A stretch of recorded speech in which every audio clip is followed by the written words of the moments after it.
இன்றைய வகுப்பில் போன கிழமை ஹோமோகார்ட் ஆத்திசூடி வரைகளை அதன் விளக்கத்தையும் இப்போ பார்க்க போகிறோம். சரியா பிள்ளைகள்?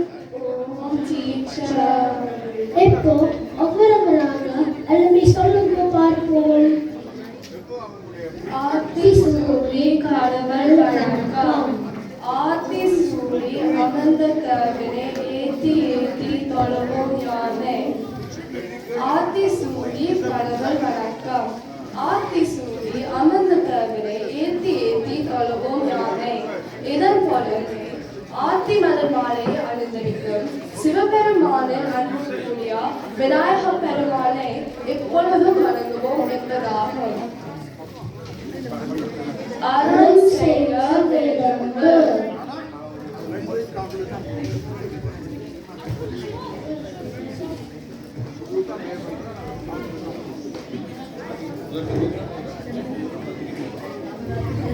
உதவி செய்ய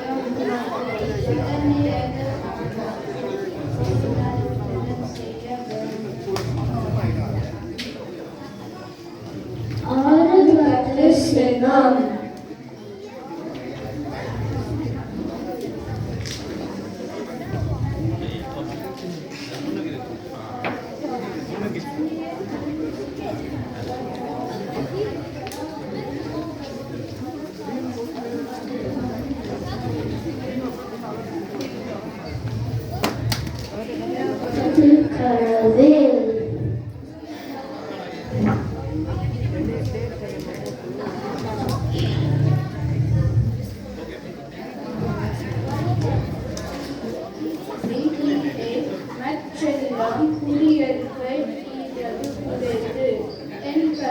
இதனை உணர்த்தும் குரலாகும்.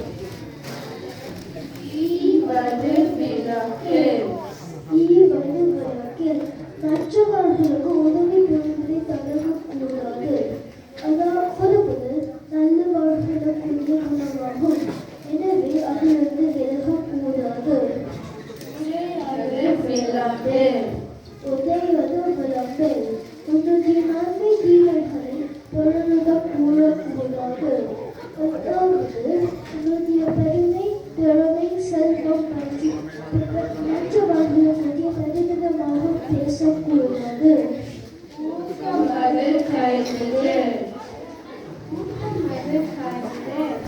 ஒரு சேலை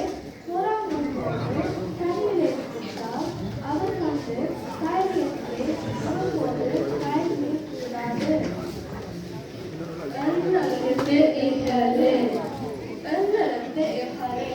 கணிதத்தையும் இலக்கியத்தையும் எவ்வளவு ஒதுக்கி விடக்கூடாது.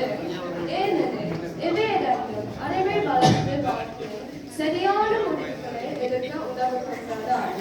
இதன் மூலமே எந்தெந்த இவ்விரண்டும் கண்டிப்ப வாழ்விற்கு என்ன குரலில் விளக்குகிறார் வள்ளுவர். ஏற்பது இகழ்ச்சி. ஒரு கடையிலிருந்து கையெழுந்திய அதாவது உழைத்த மாணவர்கள் அந்த உழைத்த கொள்கையை அதை எதிர்த்து செலுத்தினார். நல்லான அழகும் கொள்கைகள் மேலழகும் இல்லையும் இதனை நன்ற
ஓவியம் பேசேன் ஓவியம் பேசேன் பொறாமல் எதை பேசக்கூடாது அதாவது நல்ல மனம் இல்லாமல் மற்றவர்களை பற்றி பேசக்கூடாது இது நம்மை அழித்து விடும்